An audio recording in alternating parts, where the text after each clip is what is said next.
Ele estava jantando em um restaurante quando viu uma mãe contando moedas numa mesa do canto. Do lado dela, uma menina quieta que olhou para ele uma única vez, por 3 segundos. E foi o suficiente para ele tomar uma decisão que ninguém naquele restaurante esperava e que mudaria 4 vidas para sempre. Daniel não era do tipo que chamava a atenção. Nunca foi. Mesmo sendo dono de uma das maiores construtoras do estado, o homem que entrou naquela noite pelo Vela and Sal parecia qualquer coisa menos alguém importante. Camisa simples, calça comum, sem relógio caro no pulso, sem ninguém atrás. O maître Cássio olhou para ele por 2 segundos com aquela expressão de quem está avaliando se vale a pena sorrir e decidiu que valia. Mas só um sorriso pequeno, do tipo que não compromete. Daniel não percebeu, ou percebeu e não ligou. Difícil saber com ele. Pediu a mesa do canto perto da janela. Cássio disse que estava reservada. Daniel disse que tudo bem, podia esperar. Cássio ficou desconfortável com aquela calma toda e acabou acomodando ele ali mesmo. Porque gente que não briga geralmente tem algum motivo para não precisar brigar. A mesa era boa, afastada do barulho, com visão do salão inteiro e com aquela luz amarela baixa que tornava tudo mais suportável. Daniel a conhecia bem. Tinha sentado ali centenas de vezes com Sônia antes de perdê-la. Depois que ela foi, continuou vindo. Não por hábito, por outra coisa que ele nunca tentou nomear direito. O salão estava cheio naquela noite. Mesas ocupadas, copos tintinando, conversas sobrepostas, gente bem vestida que havia saído de casa querendo ser vista. Daniel pediu o jantar sem abrir o cardápio. Sempre o mesmo, o maître já sabia. E ficou observando o ambiente com aquele olhar quieto de quem já viveu o suficiente para não se impressionar com a aparência. Foi aí que ele viu. Numa mesa perto da porta de serviço, a pior do salão, aquela que nenhum garçom gosta de atender porque fica longe de tudo e perto do barulho da cozinha, havia uma mulher curvada sobre a mesa, mexendo em alguma coisa com os dedos. Daniel precisou olhar 2 vezes para entender o que era. Moedas. Ela estava contando moedas. Devagar, sem levantar a cabeça, com aquele cuidado de quem não quer que ninguém perceba. Do lado dela, numa cadeira que parecia grande demais, estava uma menina. 7 anos, talvez. Cabelo fino preso em 2 rabilhos que alguém havia feito com cuidado naquela manhã. Perninhas balançando sem tocar o chão, do jeito que criança faz quando está sentada em lugar alto. Ela não estava olhando para a mãe, não estava olhando para as moedas. Estava olhando pela janela para as luzes da rua, com aquela expressão tranquila de quem observa o mundo sem cobrar nada dele. Daniel tirou os olhos das 2 e olhou para o cardápio que não ia usar, mas voltou a olhar. Não conseguiu não voltar. O gerente Paulo apareceu pela lateral do salão com aqueles passos firmes de quem está no comando e quer que todo mundo saiba. Parou na mesa das 2, disse alguma coisa que Daniel não ouviu, e a linguagem do corpo explicou o resto, sem precisar de som. Paulo estava rígido. A mulher, Cláudia, Daniel ainda não sabia o nome, encolheu levemente, mas não cedeu. Tentou responder algo em voz baixa, a mão aberta sobre as moedas, como se estivesse escondendo uma coisa errada. Paulo cruzou os braços. A menina parou de balançar as perninhas. Esse detalhe foi o que fez Daniel largar o cardápio na mesa. Ele não sabia nada sobre aquela criança. Não sabia o nome, não sabia a história, não sabia o que tinha acontecido para as 2 estarem ali naquela situação. Mas havia algo naquele gesto, as perninhas parando, o corpo ficando quieto, os olhos indo para a mãe com aquela atenção silenciosa que criança pequena tem quando percebe que o adulto ao lado está passando por algo difícil, que ele reconheceu. Não de longe, de dentro. Isabela fazia a mesma coisa. A filha que ele havia perdido 3 anos atrás tinha esse mesmo jeito. Ficava quieta nas horas erradas. Observava mais do que falava. Entendia o clima de um lugar antes de qualquer adulto ao redor perceber que o clima havia mudado. Daniel guardava isso como uma das memórias mais vívidas que tinha dela, e era também uma das que mais doíam, porque aquela quietude toda havia ido junto quando ela foi. Ele respirou fundo e olhou de novo para a mesa do canto. Foi exatamente nesse momento que a menina virou a cabeça, sem motivo aparente, do jeito aleatório que criança faz quando o pensamento muda de direção de repente. Ela virou, e os olhos dela encontraram os de Daniel de uma forma tão direta que ele não teve tempo de desviar. 3 segundos. Ela olhou para ele por 3 segundos exatos, sem sorrir, sem estranhar, sem fazer nada além de olhar. E então virou de volta para a janela como se nada tivesse acontecido. Daniel ficou parado. O coração tinha feito alguma coisa que ele não esperava. Não de susto, de reconhecimento. Como quando você ouve uma música que não escuta há muitos anos e o corpo lembra antes da cabeça. Ele chamou o garçom Vitor com um gesto discreto. Vitor chegou, caneta na mão, pronto para anotar. Daniel não pediu nada do cardápio. Falou baixo, olhando para a toalha da mesa. 3 frases curtas. Vitor ouviu, abriu um pouco os olhos e confirmou 2 vezes se havia entendido certo. Daniel confirmou com um aceno.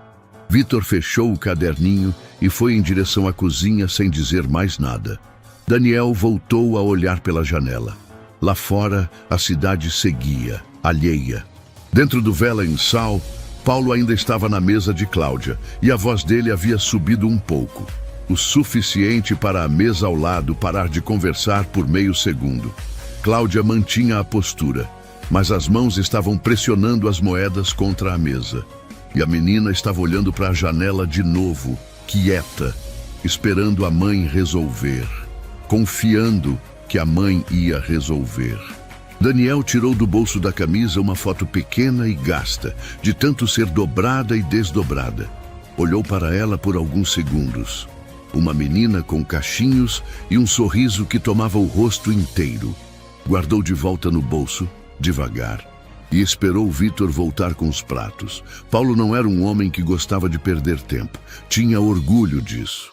Dizia para os funcionários que eficiência era respeito, que cada minuto desperdiçado era dinheiro jogado fora e que um restaurante como o Vela em Sal não havia construído a reputação que tinha sendo condescendente com situações inconvenientes. Era essa a palavra que ele usava quando queria ser elegante, inconveniente, como se alguns clientes fossem uma variável do clima. Algo que aparecia sem avisar e atrapalhava o funcionamento normal das coisas. Cláudia, naquela noite, era uma situação inconveniente. Ela havia chegado com a menina quase no horário de pico, pedido uma sopa pequena e um suco de laranja. E quando a conta chegou, antes de qualquer prato quente ser servido, porque Paulo havia dado instrução para cobrar logo, percebeu que o que tinha na bolsa não fechava. Faltavam R$ 23, não era uma fortuna, era R$ 23. Mas Paulo olhou para aquele valor com a mesma expressão de quem está olhando para um problema estrutural e disse, com a voz baixa que às vezes machuca mais do que a voz alta, que não era política da casa parcelar conta, que o estabelecimento não era banco e que talvez ela devesse ter verificado o cardápio com mais cuidado antes de sentar. Cláudia não abaixou a cabeça. Esse era o tipo de mulher que ela era. Mesmo quando o chão some debaixo dos pés, o queixo não desce.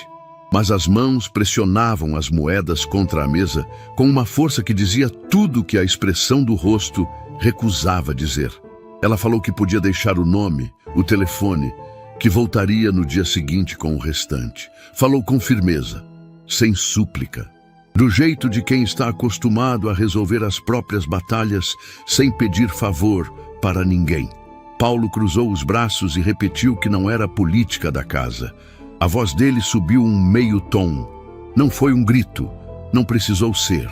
Foi o suficiente para a mesa ao lado pausar a conversa por 2 segundos, para o garçom que passava com uma bandeja diminuir o passo para o salão inteiro fazer aquele ajuste sutil de atenção que as pessoas fazem quando percebem que algo está acontecendo sem querer parecer que estão olhando. E foi o suficiente para Lara parar de balançar as perninhas. A menina não disse nada. Não chorou, não puxou a mãe pelo braço, não perguntou em voz alta o que estava acontecendo. Ficou quieta, do jeito que algumas crianças ficam quando aprendem cedo demais, que tem hora que o silêncio é a única coisa que não atrapalha. Colocou as duas mãos no colo e ficou olhando para a toalha da mesa, esperando, confiando que a mãe ia resolver, porque a mãe sempre resolvia. Do outro lado do salão, Daniel viu tudo isso. E foi a imagem de Lara com as mãos no colo, quieta, que fez alguma coisa dentro dele tomar uma decisão antes que a cabeça tivesse terminado de pensar. Vitor chegou pela lateral, com uma bandeja equilibrada no braço e 2 pratos que ninguém havia pedido. Frango assado, arroz, legumes, tudo quente, tudo com aquele cheiro que toma o ambiente de um jeito que é difícil ignorar. Colocou os 2 pratos na mesa de Cláudia, com o cuidado de quem foi orientado a não fazer alarde. E disse, com uma voz treinada para ser neutra, que era uma cortesia do restaurante e que a conta daquela mesa estava quitada. Cláudia parou no meio do movimento. Olhou para os pratos, olhou para Vitor, olhou para os pratos de novo. E então perguntou com uma firmeza que surpreendeu o próprio garçom o que exatamente estava acontecendo e quem havia mandado aquilo. Vitor hesitou. Tinha recebido instrução de não dizer, mas há um tipo de olhar que não deixa saída. E Cláudia tinha esse olhar naquele momento, direto, sem raiva, mas absolutamente sem espaço para meias respostas. Vitor piscou 2 vezes e apontou com um gesto quase imperceptível para a mesa do canto perto da janela. Cláudia virou a cabeça. Daniel estava lá, de costas para quase tudo, olhando para a janela, como se estivesse completamente alheio ao que havia acabado de acontecer. Camisa simples, ombros relaxados, a postura de quem não está esperando agradecimento nenhum. Paulo, que havia se afastado 2 passos durante a chegada dos pratos, processou a cena com uma velocidade que o orgulho atrasou.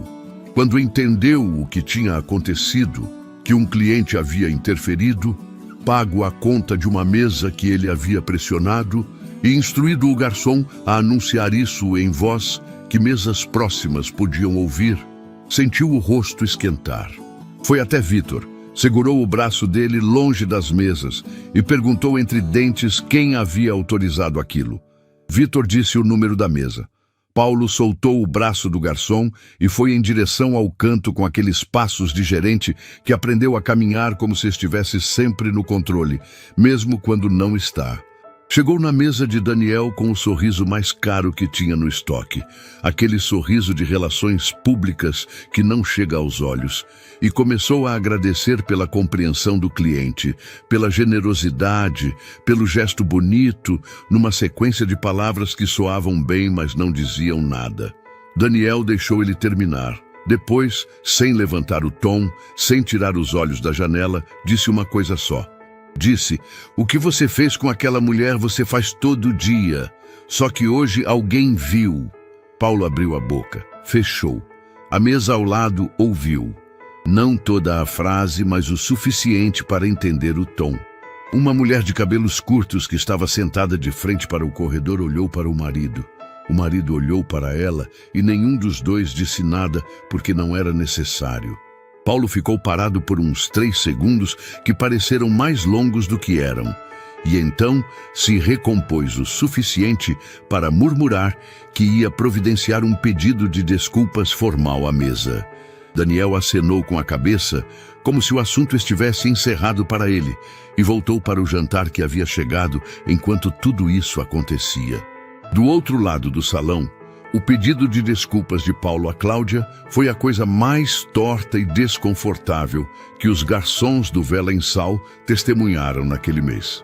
Saiu em pedaços, sem contato visual real, com aquele tom de quem está cumprindo uma formalidade que foi imposta e não uma responsabilidade que assumiu. Cláudia ouviu sem interromper. Disse, obrigada com a boca pequena. E quando Paulo foi embora, ficou olhando para os pratos na mesa por alguns segundos, sem tocar em nada. Lara olhou para a mãe. "A gente come?" ela perguntou. Cláudia olhou para a filha, respirou e disse que sim, que podia comer. Lara pegou o garfo com as duas mãos, do jeito que criança pequena pega, firme, determinada, como se fosse uma tarefa importante, e começou a comer com aquele apetite direto de quem não tem cerimônia com comida boa. Cláudia ficou olhando para ela por um momento, antes de pegar o próprio garfo. Havia algo naquela cena. A filha comendo tranquila, as luzes amarelas do salão, o barulho suave das conversas ao redor voltando ao normal, que apertou o peito dela de um jeito que ela não esperava. Não de tristeza, de alguma coisa mais complicada que tristeza. Ela virou a cabeça na direção da mesa do canto. Daniel estava de perfil agora, cortando alguma coisa no prato, completamente absorto. Parecia não estar esperando nada. Não estava olhando para elas, esperando um aceno de agradecimento, não estava checando se o gesto havia causado o efeito desejado. Estava simplesmente jantando, do jeito que havia chegado. Quieto, sozinho, sem precisar de plateia. Cláudia ficou olhando para ele por mais tempo do que pretendia. Quem era aquele homem? Não era uma pergunta que ela fez em voz alta. Era uma daquelas perguntas que ficam dentro, rodando, enquanto a vida continua acontecendo na superfície.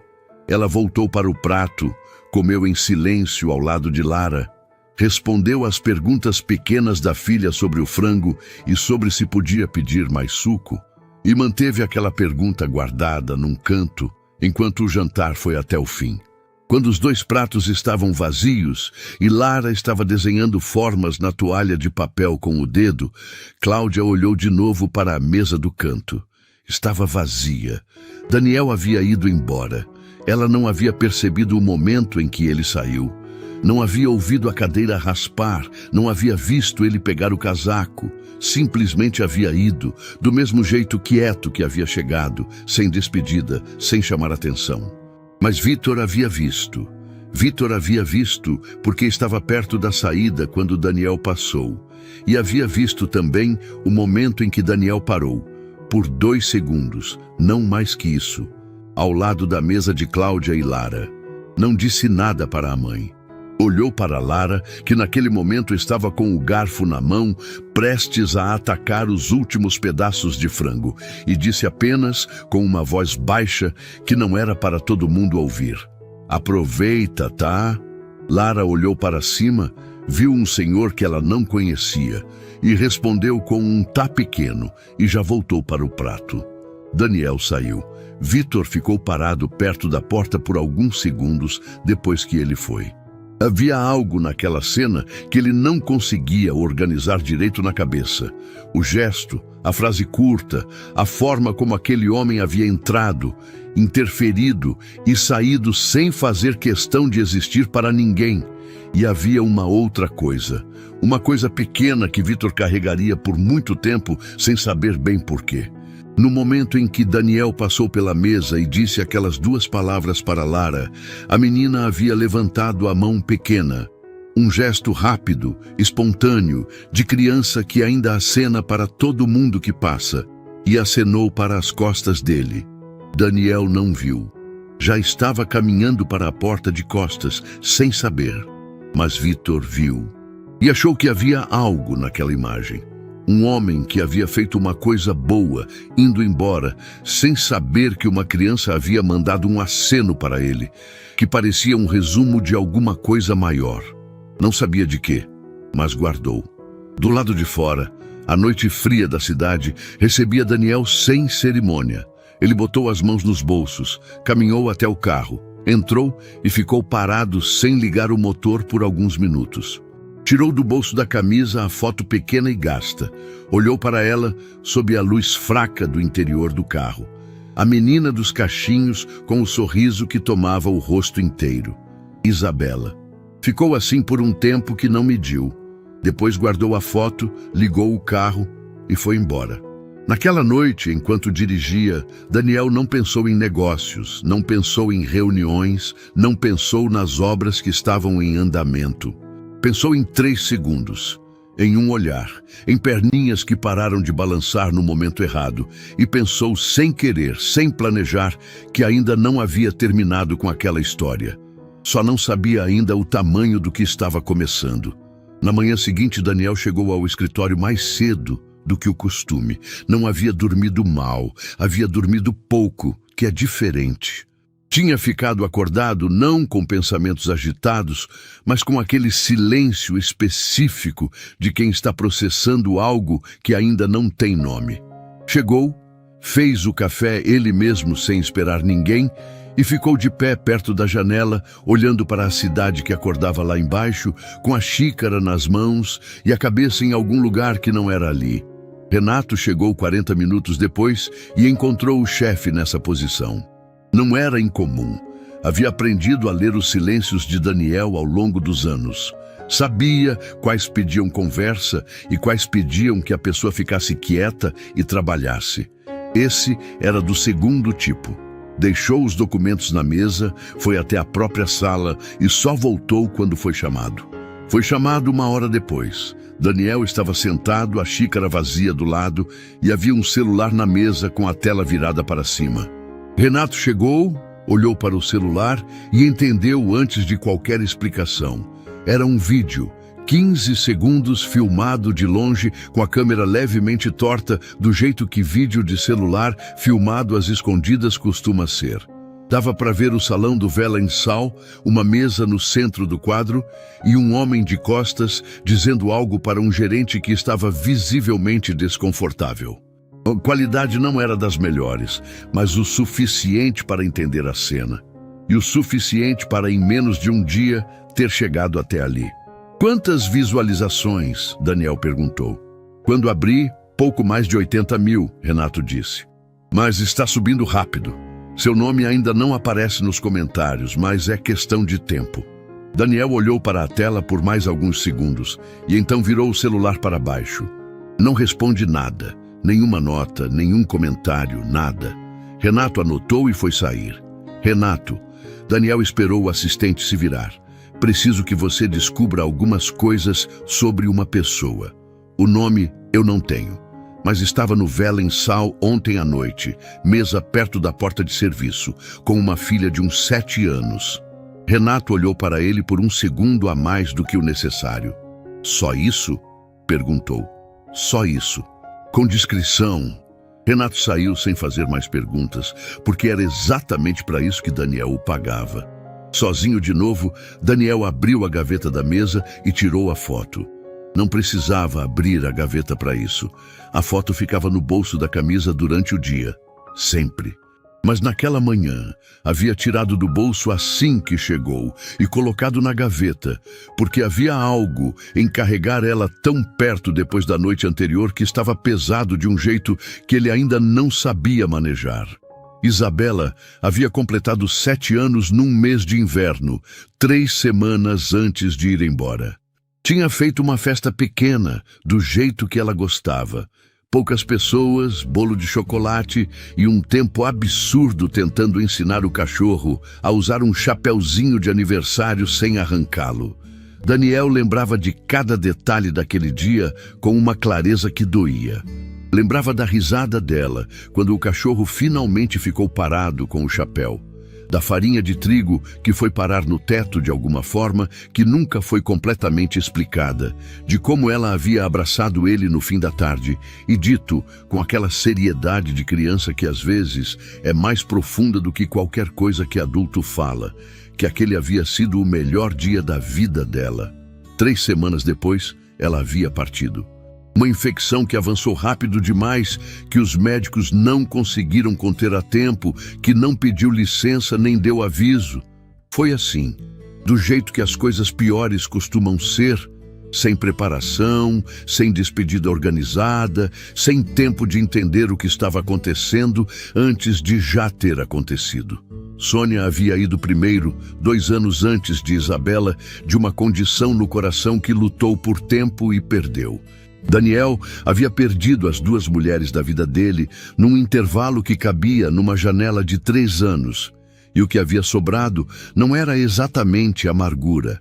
Era uma quietude muito grande e uma dificuldade específica de se importar com as coisas que todo mundo ao redor parecia achar urgentes. Ele olhou para a foto por um longo tempo. O olhar de Lara havia feito alguma coisa que ele não esperava. Não era que a menina parecesse com Isabela. Fisicamente eram diferentes. Era outra coisa. Era aquela quietude específica, aquela forma de ficar parada e observar o mundo sem cobrar nada, aquele jeito de entender que o momento era sério, sem precisar que ninguém explicasse. Isabela tinha isso. E ver isso em outra criança, numa mesa de restaurante, numa noite comum, havia chegado num lugar que Daniel havia fechado com cuidado há muito tempo. Guardou a foto de volta na gaveta. 2 horas depois, Renato bateu na porta e entrou com uma folha impressa e o tablet na mão. Cláudia Ferreira, ele disse colocando as coisas na mesa. 34 anos. Professora municipal por vários anos numa escola no Jardim Claro. Afastada após internação por uma condição cardíaca séria, perdeu o vínculo durante o período de recuperação por questões burocráticas de prazo. Está há alguns meses sem trabalho fixo. A filha se chama Lara, 7 anos. Daniel ficou olhando para a folha sem pegar. Mora sozinha com a menina? Ele perguntou. Sim. Tem alguém? Família? Alguém que ajude? Não encontrei nada nesse sentido. Pelo que levantei, ela está tocando tudo sozinha. Daniel ficou em silêncio por um tempo, que Renato aprendeu a não interromper. Tem mais uma coisa, Renato disse. E havia algo diferente no tom dele, uma hesitação pequena que não era característica. A escola onde ela trabalhava, Jardim Claro. O que tem? Renato virou o tablet para Daniel.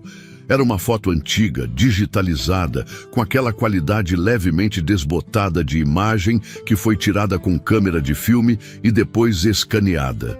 Mostrava a fachada de uma escola pequena, com crianças na frente e alguns adultos ao redor. E no canto direito da imagem, sorrindo para a câmera com aquele sorriso que Daniel conhecia de memória, estava Sônia. Ele ficou olhando para a tela sem piscar. É do dia da inauguração, Renato disse com cuidado. A escola foi fundada com recursos de um projeto social que a senhora Sônia coordenou. Ela estava presente. Tem o nome dela nos registros como uma das principais responsáveis pelo financiamento inicial. O silêncio que tomou o escritório foi de um tipo específico. Não era o silêncio de quem não tem nada a dizer.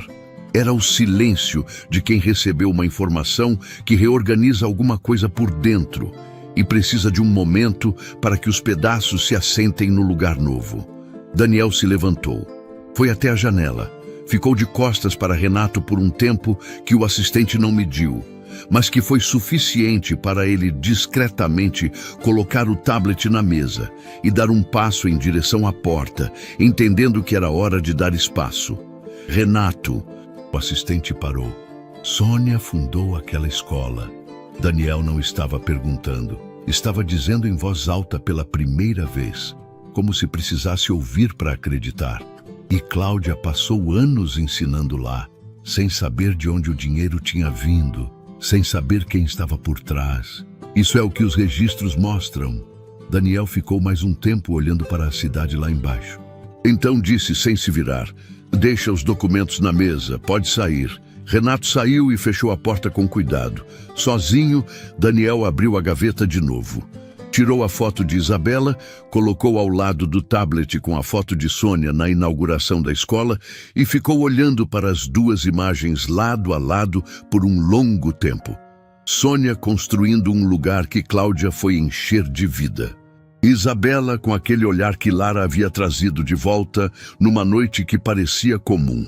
Nada disso era coincidência, ou era, e ele havia chegado num ponto da vida em que não fazia mais diferença separar uma coisa da outra. Ele pegou o telefone e ligou para Renato. Quero saber tudo sobre a situação atual da escola do Jardim Claro, disse quando o assistente atendeu. Estrutura, financiamento, direção, tudo. Entendido. Mais alguma coisa? Daniel olhou para as duas fotos na mesa. Por enquanto, não. Desligou. E ficou ali, de pé, com a certeza crescente de que o que havia começado numa noite no Vela em Sal estava longe, muito longe de ter terminado. Cláudia não era do tipo que deixava perguntas sem resposta. Nunca foi. Desde pequena, tinha esse hábito de ir atrás das coisas até entender. Mesmo quando entender doía mais do que não saber. Era uma característica que a havia tornado uma professora excepcional, aquela que não deixava aluno com dúvida no ar, que ficava depois da aula se precisasse, que entendia que confusão não resolvida vira obstáculo. E era também uma característica que às vezes tornava a vida pessoal mais complicada do que precisava ser. Naquela manhã, depois de deixar Lara na escola, ela foi direto para casa, abriu o computador e digitou o nome que havia conseguido com Cássio na tarde anterior: Daniel Rocha. O que apareceu na tela não foi o que ela esperava. Não porque fosse surpreendente que ele tivesse dinheiro. Ela já suspeitava disso. Foi surpreendente a dimensão. Construtora com obras em 5 estados, contratos com o governo federal. Uma fortuna que os portais de negócios estimavam em números que Cláudia precisou ler 2 vezes para processar. E no meio de tudo isso, numa entrevista antiga de uma revista de economia que ela abriu quase por acidente, uma linha que estava lá como se fosse detalhe, mas que a fez parar completamente. Rocha se afastou da vida pública após perdas familiares consecutivas. Não concede entrevistas desde então. Ela leu a linha mais 3 vezes. Perdas familiares consecutivas. A expressão era fria, do jeito que jornalismo econômico costuma ser quando trata de coisa humana. Mas o que ela sugeria não era frio. Era o tipo de peso que Cláudia reconhecia não porque havia vivido igual, mas porque havia chegado perto o suficiente durante a internação para entender como é olhar para a possibilidade de não voltar e pensar primeiro na filha que ficaria para trás. Ela ficou olhando para a tela por um tempo, depois fechou o computador. Passou o resto da manhã tentando não pensar no assunto, o que naturalmente resultou em pensar no assunto o tempo todo. Lavou a louça, pensando. Dobrou roupa, pensando. Às 11h30, desistiu de fingir que estava fazendo outra coisa e foi sentar na mesa da cozinha com uma folha de papel e uma caneta. Ia escrever uma carta. Não de agradecimento. Gratidão ela havia expressado da forma que conseguiu na noite anterior e não estava disposta a transformar isso numa cerimônia maior do que havia sido. E não era carta de devolução. Havia chegado a cogitar mandar um vale postal com o valor da janta, mas algo nessa ideia soava errado, pequeno, como se reduzir aquilo a uma transação financeira fosse a forma mais eficiente de não entender nada do que havia acontecido. Era uma carta honesta, o tipo mais difícil de escrever. Ela escreveu que havia pesquisado o nome dele e encontrado mais do que esperava.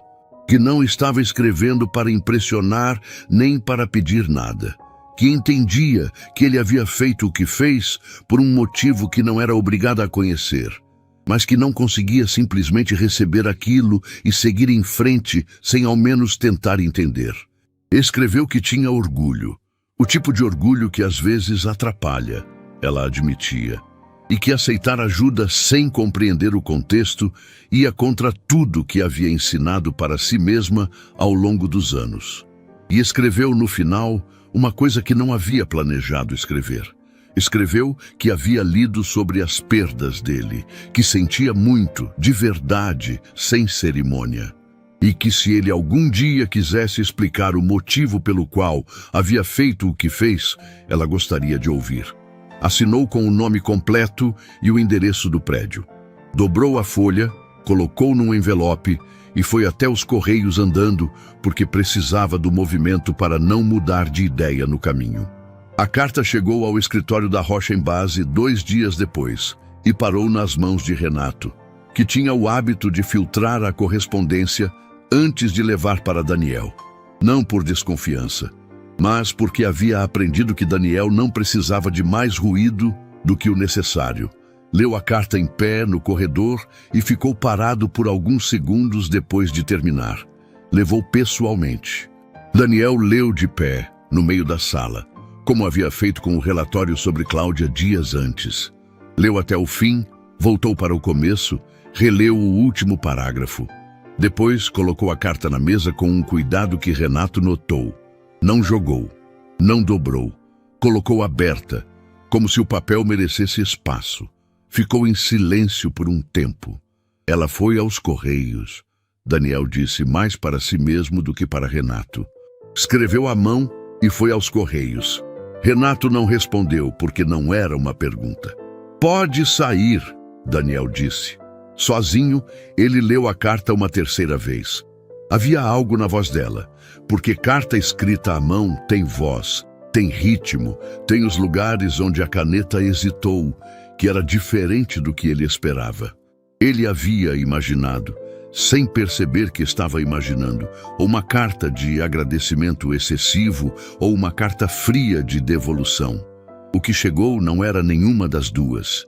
Era uma mulher tentando entender, com honestidade desconfortável, uma situação que havia saído do controle dela numa noite em que já estava difícil o suficiente. E havia aquela última parte, as perdas. Ela havia escrito sobre as perdas sem piedade exagerada, sem aquele tom de quem está pisando em ovos, sem a delicadeza ensaiada que as pessoas usam quando não sabem o que fazer com a dor dos outros. Havia escrito de forma direta, que sentia muito, de verdade, e ponto. Daniel abriu a gaveta, tirou a foto de Isabela, ficou olhando. Depois, pegou uma folha de papel e começou a escrever. A resposta chegou para Cláudia numa manhã em que Lara estava no quarto brincando e ela estava na cozinha com o café que havia esquecido de tomar. Envelope simples, sem timbre de empresa. Nome dela, escrito à mão na frente. Ela ficou olhando para o envelope por alguns segundos antes de abrir, porque às vezes a gente sabe antes de saber que o que está dentro vai importar. Leu de pé, encostada na pia. Daniel escrevia como falava. Ela imaginou sem nunca ter ouvido a voz dele, que era assim. Frases diretas, sem adorno, sem a linguagem de homem rico que precisa soar generoso. Ele explicava pela primeira vez para alguém fora do círculo muito próximo sobre Isabela. Não os detalhes médicos, não a cronologia dos fatos. Explicava quem ela era, a quietude dela, o jeito de observar. Como ela ficava parada nos momentos sérios e entendia o clima de um lugar antes que qualquer adulto ao redor percebesse que o clima havia mudado. E explicava que quando Lara havia virado a cabeça no restaurante e olhado para ele por 3 segundos, havia sentido o chão sair. Cláudia parou de respirar por um momento. Continuou lendo. Daniel escrevia que não havia planejado nada, que a decisão havia acontecido antes de ser pensada, do jeito que as coisas que vêm do lugar certo costumam acontecer. Que não havia feito aquilo esperando nada e que a carta dela havia chegado num momento em que ele estava tentando decidir se ia ou não fazer mais alguma coisa e que a honestidade daquelas linhas havia respondido a pergunta por ele. No final, ele perguntava se ela toparia se encontrar. Num lugar público, sem compromisso, sem agenda, só conversar. Cláudia dobrou a carta devagar. Ficou olhando pela janela da cozinha por um tempo longo. Lá fora era um dia comum. Vizinho saindo com cachorro, criança passando de bicicleta, o caminhão de coleta fazendo barulho na esquina. A vida seguindo no seu ritmo de sempre, completamente alheia ao fato de que ela estava ali com uma carta na mão e alguma coisa se reorganizando por dentro, de um jeito que ela não tinha certeza se estava pronta para deixar. Mãe. Lara apareceu na porta da cozinha com um boneco na mão e aquele olhar de quem interrompeu sem querer. Você tá bem? Cláudia olhou para a filha. 7 anos, cabelo bagunçado de manhã, boneco numa mão e a outra coçando o olho ainda meio sonolento. Tô bem, ela disse. E pela primeira vez em muito tempo, quando disse isso, não estava completamente mentindo. Dobrou a carta mais uma vez, Guardou no bolso do casaco e foi fazer o café que havia esquecido. À tarde, quando Lara estava dormindo, ela pegou o celular e buscou o número do escritório que estava no rodapé da carta. Ficou com o telefone na mão por alguns minutos. Depois, digitou uma mensagem curta para o número que Daniel havia deixado abaixo do nome. Pode ser no Velensal. Quinta-feira, se o senhor puder. Enviou antes de pensar demais. A resposta veio em menos de 3 minutos. Quinta-feira está ótimo. Cláudia colocou o celular na mesa e ficou olhando para ele por um segundo. Depois se levantou, foi até a janela e ficou de frente para a tarde que estava indo embora, sem pressa. Quinta-feira. Ela não sabia ainda que naquele encontro descobriria algo sobre a própria vida, que mudaria a forma como havia enxergado os últimos anos. Não sabia que uma foto antiga numa parede iria responder perguntas que ela nem sabia que tinha. Não sabia de nada disso ainda, mas alguma coisa nela, aquela parte que sempre vai atrás até entender, já estava prestando atenção. Cláudia chegou antes dele. Havia saído de casa mais cedo do que precisava, porque era assim que funcionava com ela. Preferia esperar sentada do que chegar correndo. Pediu água, escolheu uma mesa perto da janela sem perceber que estava repetindo sem querer a mesma escolha que Daniel havia feito dias antes e ficou olhando para o salão do Velensal com outros olhos. Da última vez que havia estado ali, estava contando moedas e tentando não deixar a situação chegar até Lara. Agora, estava sentada com a coluna ereta e as mãos no colo, esperando um homem que ela conhecia por carta e por pesquisa, mas não de verdade. Vitor passou pela mesa e a reconheceu. Ela viu no olhar dele o momento exato do reconhecimento.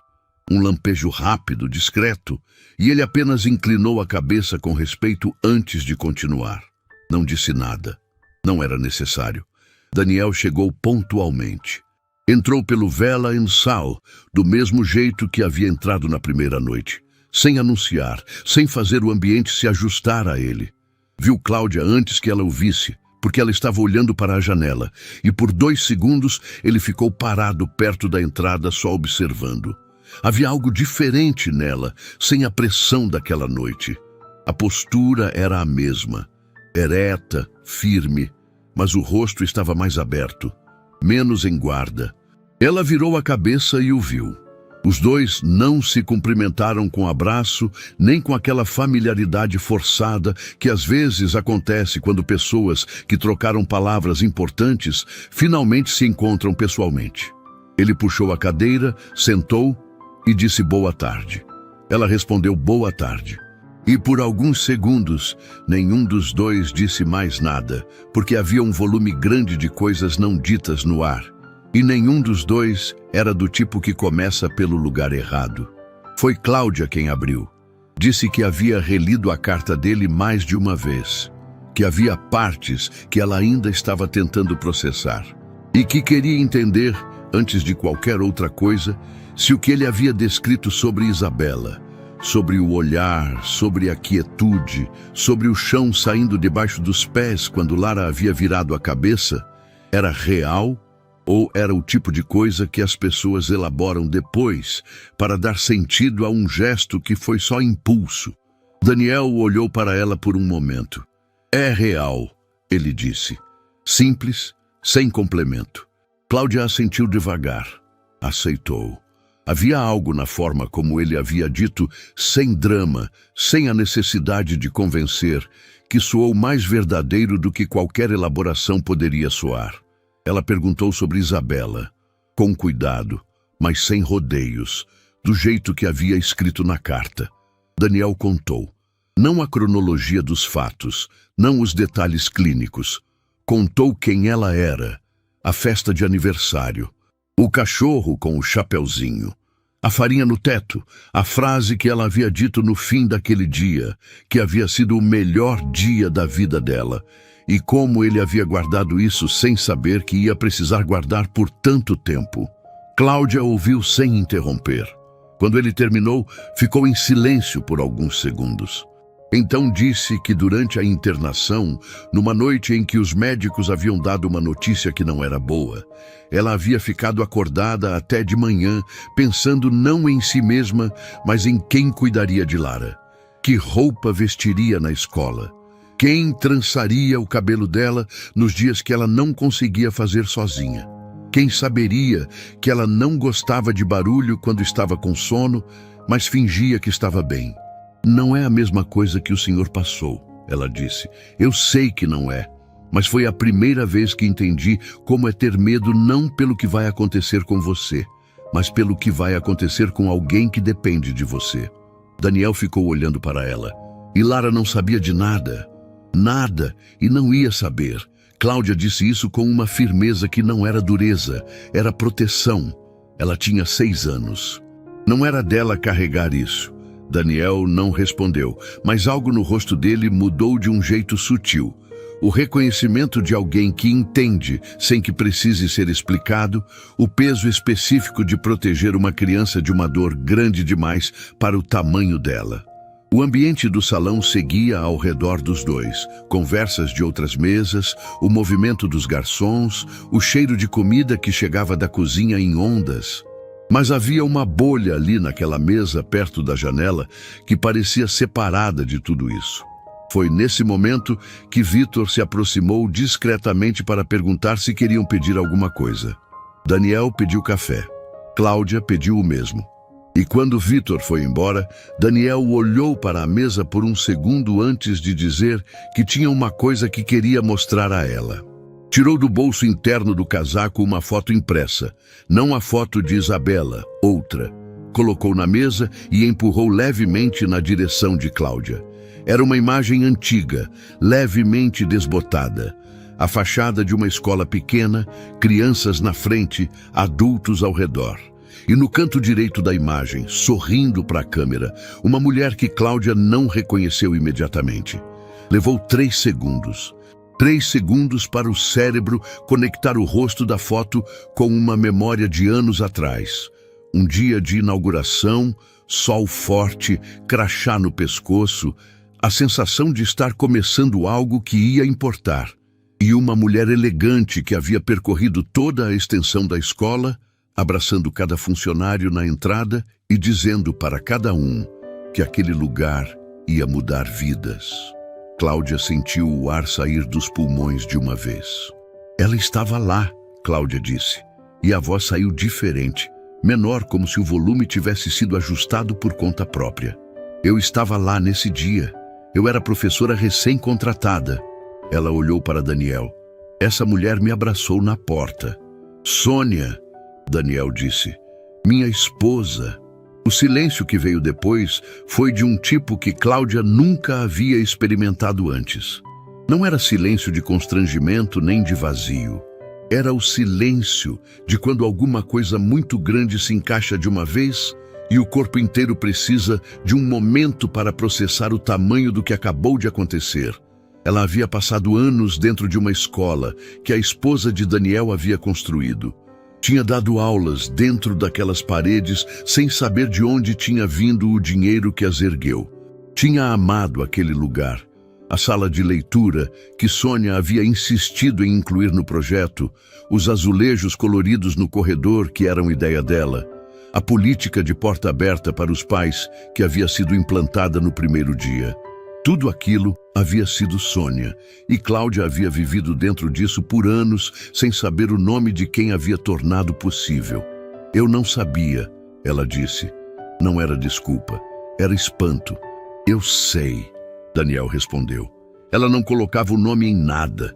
Dizia que obra boa não precisa de placa. Cláudia olhou para a foto mais uma vez. Lembrava do rosto agora com clareza. O sorriso, a presença, aquela forma de olhar para cada pessoa como se fosse a única pessoa no ambiente. Havia pensado naquela mulher algumas vezes ao longo dos anos, sem saber quem era.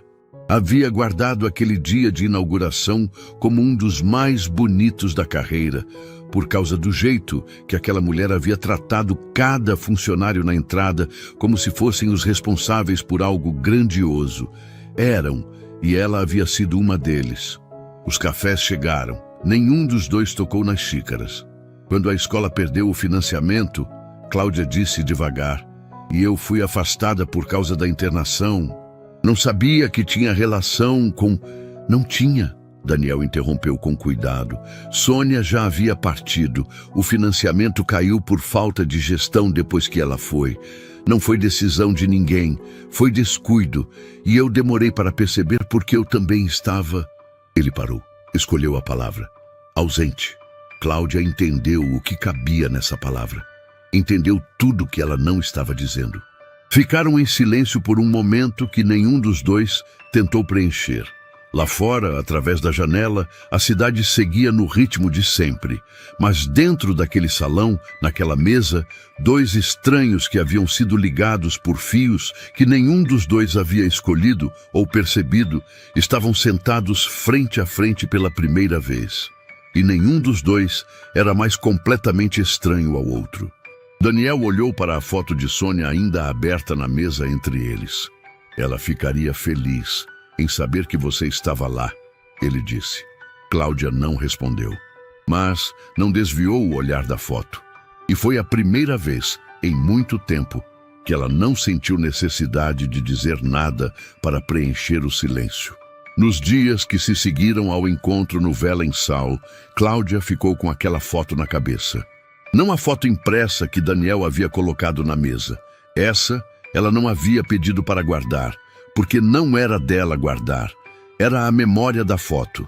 O rosto de Sônia no canto direito da imagem, o sorriso, a postura de quem está exatamente onde quer estar.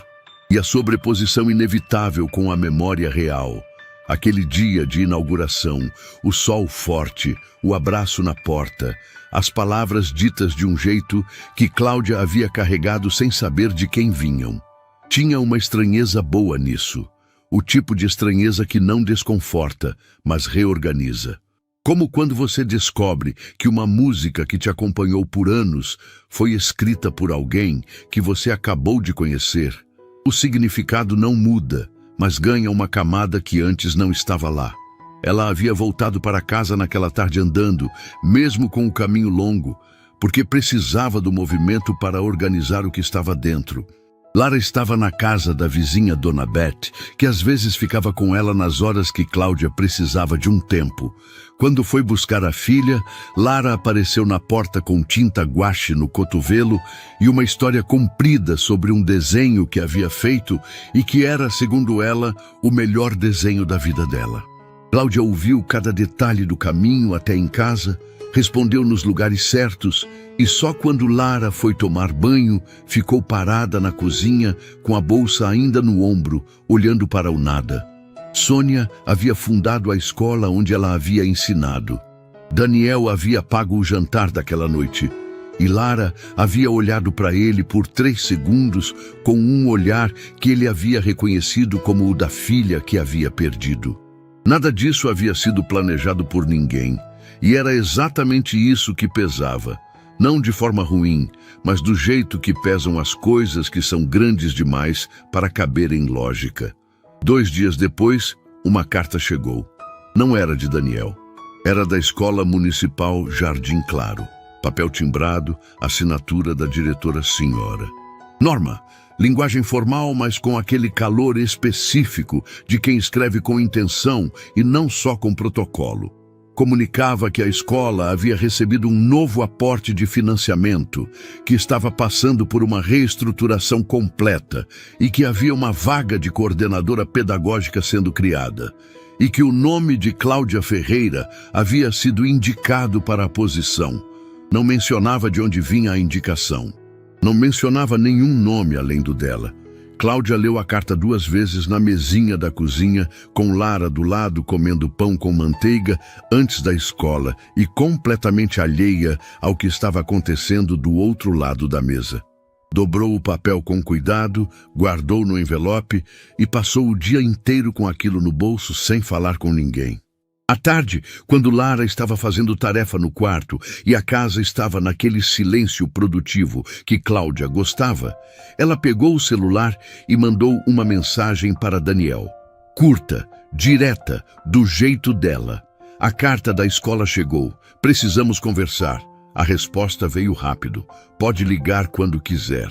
Ela ligou. A conversa não foi longa. Cláudia disse que havia recebido a proposta, que sabia que havia vindo dele mesmo sem o nome estar lá e que antes de qualquer decisão precisava de uma coisa só, que ele entendesse que ela não era um projeto, que não era uma situação a ser resolvida, que se ia aceitar aquela vaga, ia aceitar porque era o trabalho certo, no lugar certo, e não porque alguém havia decidido que ela precisava de ajuda. Do outro lado, Daniel ficou em silêncio por alguns segundos. Eu sei disso, ele disse. 3 palavras, sem justificativa, sem explicação, sem o tipo de elaboração que as pessoas fazem quando estão se defendendo. Só aquelas 3 palavras, ditas com a mesma calma de tudo que ele dizia. Cláudia ficou em silêncio também por um momento. Tudo bem, ela disse, e aceitou. Semanas depois, Cláudia entrou pela primeira vez na escola reformada. Chegou cedo, antes dos funcionários, porque era assim que ela estreava em qualquer lugar. Precisava conhecer o espaço em silêncio antes de ele ficar cheio de gente e movimento. Andou pelos corredores, passou pela sala de leitura que havia ganhado estantes novas, pela quadra que havia sido reformada, pelas salas de aula com carteiras que não balançavam mais, e então chegou ao corredor principal e parou. Na parede da entrada, pequena o suficiente para não gritar, mas grande o suficiente para quem presta atenção, havia uma placa. Bronze simples, texto discreto. Em memória de Sônia Rocha, que acreditou primeiro. Cláudia ficou parada na frente daquela placa por um tempo que não mediu. Passou os dedos pelas letras sem perceber que estava fazendo isso. E então veio, não um choro convulsivo, não um colapso. Veio daquele jeito silencioso que as emoções verdadeiras costumam vir quando pegam a pessoa desprevenida. Os olhos encheram, um deles escapou. Ela deixou. Havia ensinado naquelas salas por anos. Havia passado por esse corredor centenas de vezes, e o nome de quem havia tornado tudo possível estava ali o tempo todo, numa placa que ela nunca havia visto porque nunca havia existido até agora. Porque Daniel havia mandado colocar discretamente como parte da reforma, sem anunciar para ninguém. Ela ficou ali até ouvir os primeiros funcionários chegando lá fora. Então respirou fundo, limpou o rosto e foi receber o dia. Naquela tarde buscou Lara na escola nova. O colégio Estrela Nova havia aceitado a matrícula, sem que Cláudia tivesse conseguido ainda rastrear completamente como aquilo havia acontecido. E havia desistido de rastrear porque Lara estava feliz, e às vezes feliz é o suficiente para não fazer mais pergunta. A menina saiu pela porta com a mochila maior que ela, cabelo escapando do rabo de cavalo do jeito que sempre escapava na segunda metade do dia, e foi logo falando que a professora de ciências havia dito que as estrelas não piscam de verdade, que é a atmosfera que faz parecer que piscam, e que isso havia mudado tudo. Mudado tudo como? Cláudia perguntou, pegando a mochila. Mudado tudo. Lara repetiu, com aquela convicção absoluta de criança que acabou de descobrir algo importante e ainda não tem palavras mais específicas para explicar o tamanho da descoberta. Caminharam juntas pelo quarteirão, Lara falando, Cláudia ouvindo, o sol da tarde batendo de lado nas fachadas dos prédios. Em algum momento, Lara enfiou a mão na mão da mãe sem parar de falar, do jeito automático que criança faz, quando quer contato sem querer fazer cerimônia. Cláudia apertou a mãozinha. Mãe, Lara disse, depois de um silêncio pequeno. O homem do restaurante vai aparecer de novo? Cláudia olhou para a filha. Por que você pergunta? Lara encolheu um ombro, porque ele parecia triste. E pessoas tristes ficam menos tristes quando a gente deixa elas aparecerem. Cláudia ficou olhando para a filha por um segundo, mais longo do que o normal. 7 anos. Com 7 anos, ela havia dito aquilo com a naturalidade de quem comenta o tempo. Pode ser que apareça, Cláudia disse. Bom, Lara respondeu, e voltou para o assunto das estrelas. Naquela noite, depois que Lara dormiu, Cláudia ficou sentada na sala, com a luz baixa e o celular na mão. Ficou assim por um tempo. Depois, digitou uma mensagem para Daniel. Minha filha perguntou por você hoje. Ela disse que pessoas tristes ficam menos tristes quando a gente deixa elas aparecerem. Achei que você devia saber. Enviou. Colocou o celular na mesa virado para baixo. Do outro lado da cidade, num escritório que já deveria estar fechado há horas, Daniel leu a mensagem. Leu de novo. Ficou olhando para a tela por um tempo. Então tirou do bolso a foto de Isabela. Olhou para ela. E pela primeira vez em muito tempo, olhar para aquela foto não doeu da mesma forma. Ainda doía, sempre ia doer. Mas havia algo diferente agora. Uma fresta pequena por onde entrava alguma coisa que não era só dor. Guardou a foto, pegou o celular e digitou. Pode falar para ela que eu apareço. Algumas semanas depois de Cláudia começar na escola, Daniel recebeu uma ligação do Sr. Augusto, dono do Vela em Sal. Não eram conhecidos próximos. Haviam cruzado em alguns eventos ao longo dos anos, do jeito que pessoas do mesmo círculo cruzam sem nunca de fato se encontrar. Augusto ligou direto, sem intermediário, e disse que havia algo que Daniel precisava saber. Paulo havia sido desligado. Não foi por interferência de ninguém de fora. Foi o próprio restaurante que havia chegado lá.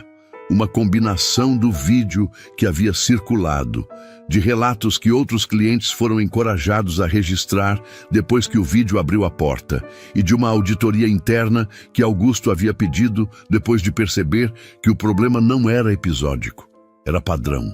Paulo havia tratado daquele jeito ao longo de muito tempo qualquer pessoa que, na avaliação dele, não parecia pertencer ao ambiente. E o ambiente havia permitido porque ninguém havia parado para olhar de perto. Augusto disse que havia pedido desculpas públicas nas redes do restaurante, que havia anunciado mudanças na política de atendimento.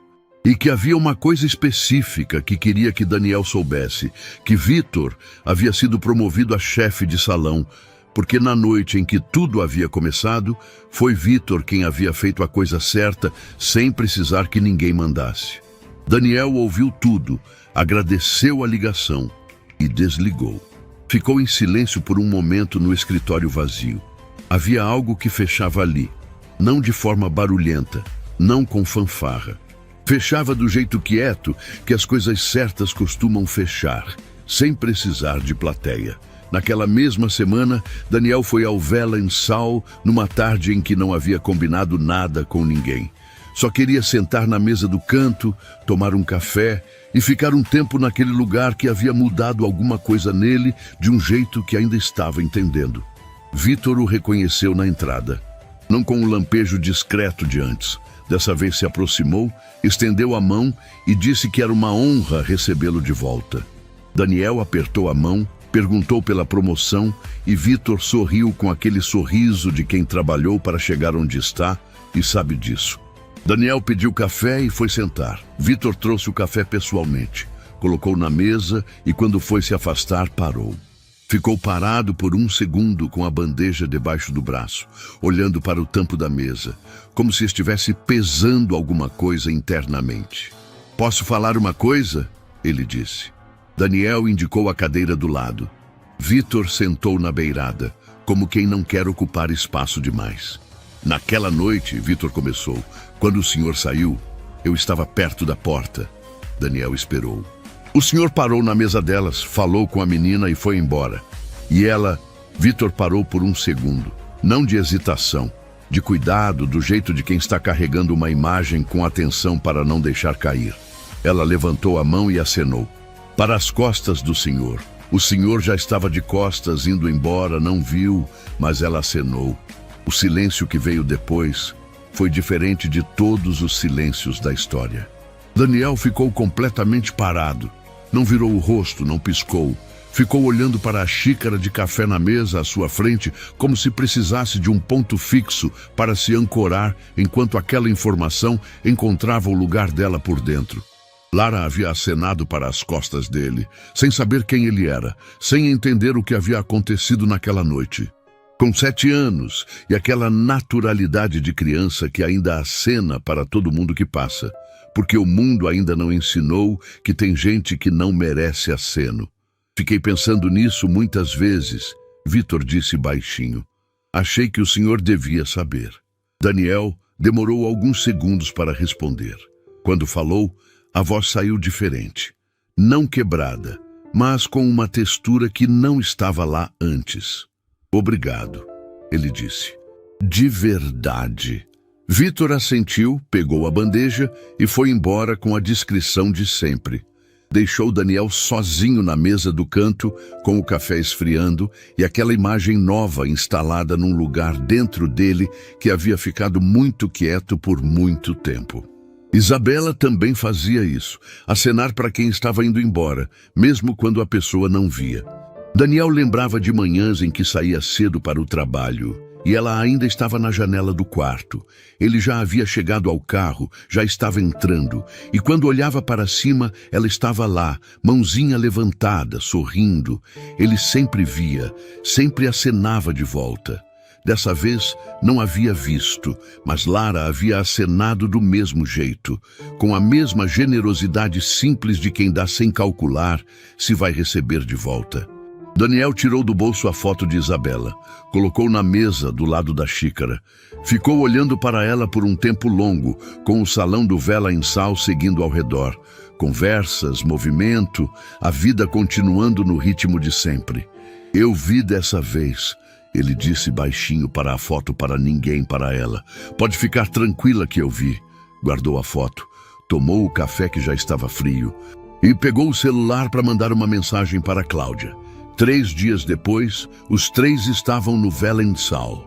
Havia sido ideia de Lara, ou melhor, havia sido consequência de Lara, que ao saber que iam jantar fora, perguntou se podia ser no restaurante do Homem Bonzinho, porque ela havia ouvido a mãe mencionar o nome uma vez e havia guardado com aquela memória seletiva de criança que retém exatamente o que o adulto não esperava que fosse reter. Cláudia havia olhado para a filha sem saber o que responder. Então, havia mandado mensagem para Daniel perguntando se ele topava. Daniel havia respondido que sim, antes de ela terminar de reler o que havia escrito. Chegaram juntos, Cláudia e Lara primeiro, Daniel logo depois, encontrando as duas já sentadas na mesa do canto, perto da janela. Vitor os acomodou com um cuidado especial que não era protocolo. Era genuíno, do tipo que aparece quando a pessoa do outro lado da mesa importa de verdade. Lara examinou o cardápio com uma seriedade que era desproporcional ao tamanho dela. Pediu suco de laranja antes de qualquer outra coisa, e então olhou para Daniel com aquela avaliação direta de criança que ainda não aprendeu a disfarçar o que está pensando. "O senhor vem aqui sempre?" ela perguntou.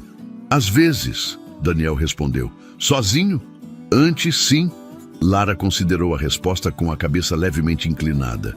"Sozinho deve ser chato." "Era um pouco", ele admitiu. Lara assentiu como se aquilo confirmasse uma teoria que ela já havia formado, e voltou para o cardápio com a conclusão claramente registrada. Cláudia olhou para Daniel por cima da cabeça da filha com aquela expressão de mãe que é meio pedido de desculpa e meio orgulho ao mesmo tempo. Daniel fez um gesto pequeno com a cabeça que dizia que estava tudo bem, porque estava. O jantar foi simples. Comida boa, conversa que não precisou ser preenchida com esforço, Lara monopolizando partes significativas do tempo com atualizações detalhadas sobre o que havia aprendido na escola nova. As estrelas que não piscam de verdade, um experimento com bicarbonato que havia dado errado de um jeito que ela descreveu como incrível. E uma colega chamada Manu, que havia se tornado a melhor amiga dela na segunda semana, porque as duas haviam descoberto que odiavam o mesmo legume.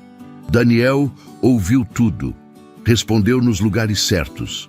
Fez perguntas que Lara levou a sério, porque quando adulto faz pergunta de verdade para criança, criança percebe. Em algum momento, Lara ficou quieta por alguns minutos, olhando pela janela para as luzes da rua. A mesma janela que havia olhado naquela noite, meses atrás, com as perninhas balançando sem tocar o chão, enquanto a mãe contava moedas do outro lado da mesa.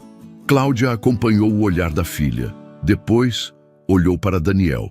Ele também estava olhando para Lara, com uma expressão que Cláudia estava começando a aprender a ler. Tranquila por fora, muito mais cheia por dentro. Ela acenou para você naquela noite. Cláudia disse baixinho, para não interromper Lara no mundo dela. Quando você saiu, você não viu. Daniel virou o rosto para ela. Eu fiquei sabendo, ele disse. Cláudia ficou olhando para ele por um segundo. E Daniel olhou de volta para Lara na janela.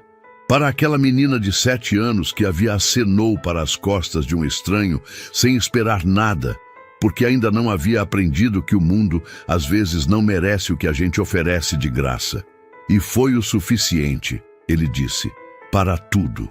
Lara virou a cabeça nesse momento, sem motivo aparente, do mesmo jeito aleatório que havia feito meses atrás no mesmo restaurante, e encontrou os dois olhando para ela. O quê? Ela perguntou sem entender. Nada, Cláudia disse, tá tudo bem. Lara aceitou a resposta e voltou para a janela. E era verdade, estava tudo bem. Não da forma arrumada que a palavra às vezes pretende, mas da forma real, imperfeita, que custa e por isso vale. Daniel havia perdido as 2 pessoas que mais amou e aprendido, naquela mesa, que perda não é o fim de tudo que se pode sentir. Cláudia havia chegado ao fundo e descoberto que o fundo tem chão. E que às vezes o chão tem a forma de uma carta, de uma placa numa parede, de 3 palavras ditas sem rodeio. E Lara havia acenado para as costas de um estranho numa noite que não entendia. E esse gesto pequeno havia chegado mais longe do que qualquer palavra poderia ter chegado. 3 segundos de um olhar numa noite comum. Um aceno que ninguém pediu. E tudo que havia crescido a partir daí,